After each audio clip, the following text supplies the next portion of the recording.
26 फरवरी 1296 का दिन। महाराष्ट्र और कर्नाटक के राजा रामचंद्र किसी खतरे से अनजान अपने महल में थे।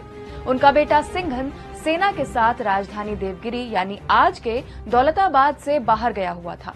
उसी समय दिल्ली से मालवा गुजरात होते हुए अलाउद्दीन खिलजी 8000 घुड़सवार सैनिकों के साथ देवगिरी को लूटने पहुंचा। खिलजी के जोरदार हमले के बीच सिंघन वापस आया, लेकिन खिलजी ने अफवाह फैलाई कि दिल्ली से 20,000 घुड़सवार सैनिक और आ रहे हैं। सिंघन की सेना ने मैदान छोड़ दिया। ऐसा पहली बार था जब किसी मुस्लिम हमलावर ने दक्कन पर जीत हासिल की थी। ये वही अलाउद्दीन खिलजी है जिसने चित्तौड़ की रानी पद्मावती को जौहर करने पर मजबूर कर दिया था। देवगिरी पर खिलजी के हमले के बाद महाराष्ट्र में बाहरी हमलावरों की लूटपाट अगले 350 सालों तक जारी। प्राचीन काल का महाराष्ट्र।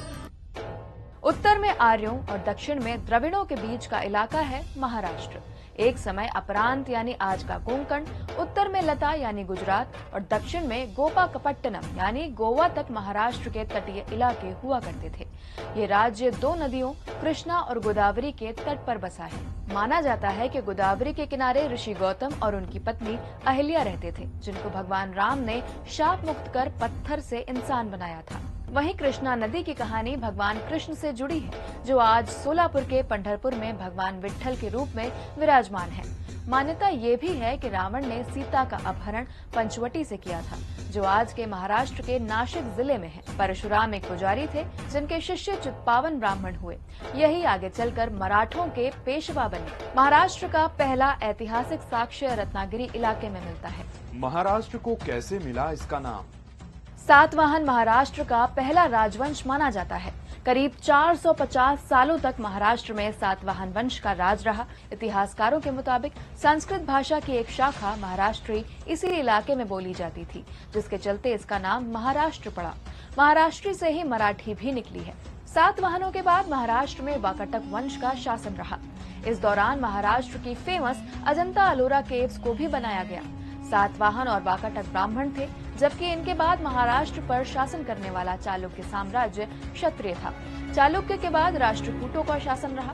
इनमें से राष्ट्रकूट राजा गोविंद तृतीय ने सबसे ज्यादा साम्राज्य का विस्तार किया। फिर महाराष्ट्र पर आज के कर्नाटक के कल्याणी से आने वाले चालुक्यों का शासन रहा। इसके बाद होयसल राजवंश ने यहाँ राज किया।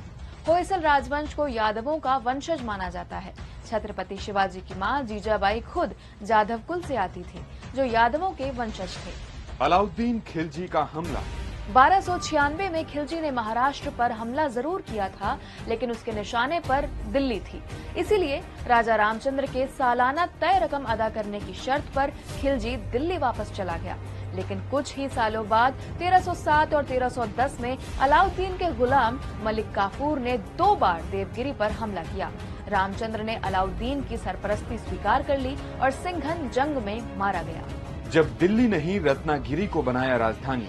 इसके बाद दिल्ली में सत्ता के लिए मारकाट शुरू हुई। 1307 से लेकर 1321 तक अकेले ही पूरे दक्षिण भारत पर कब्जा करने के बाद मलिक काफूर ने अपने ही मालिक अलाउद्दीन की हत्या कर दी। बदले में अलाउद्दीन के बड़े बेटे मुबारक ने काफूर को मार डाला। मुबारक को उसके ही सेना प्रमुख मलिक खुसरू खान ने मार डाला और खुसरू को मारकर गयासुद्दीन तुगलक दिल्ली की गद्दी पर बैठ गया। 1351 में गयासुद्दीन तुगलक का बेटा मोहम्मद बिन तुगलक गद्दी पर था। उसने दिल्ली के बजाय रत्नागिरी को राजधानी बनाया। 3 अगस्त 1347 को एलोरा के पास के इलाके के गवर्नर हसन गंगू ने तुगलक के खिलाफ जाकर दक्कन में आजाद साम्राज्य की घोषणा की। हसन ने बाद में अपना नया नाम अलाउद्दीन बहमन शाह रख लिया। यही वजह है कि उसके साम्राज्य को बहमनी साम्राज्य कहते हैं। बहमनी साम्राज्य ने करीब 200 साल तक शासन किया। 1518 ईस्वी में बहमनी साम्राज्य के पतन के बाद दक्कन में 5 छोटे साम्राज्य बने। अहमदनगर में अहमद शाही, बीजापुर में आदिल शाही, गोलकुंडा में कुतुब शाही, बीदर की बरीद शाही और बरार की इमाद शाही। पूरे भारत पर मुगल साम्राज्य का दबदबा। 15वीं सदी खत्म होते होते दिल्ली में मुगल बादशाह बाबर का शासन आ चुका था। इधर दक्कन की सल्तनतें आपस में लड़ रही थी। तभी मुगल बादशाह अकबर ने मौका देखकर 1600 ईस्वी में अपने बेटे मुराद को अहमदनगर के किले पर हमला करने भेजा। उस वक्त अहमदनगर की निजामशाही हुसैन निजाम शाह की बेटी चांद बीबी के हाथ में थी। चांद बीबी ये जंग हार गई और मुगलों के हाथों में पड़ने से पहले ही खुद की जान ले ली।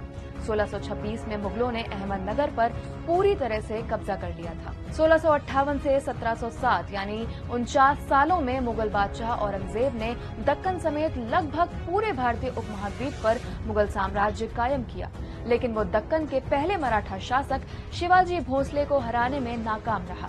19वीं शताब्दी में जब पूरा भारत ईस्ट इंडिया कंपनी के कब्जे में था, तब भी पुणे ने अपनी आजादी बचा कर रखी थी।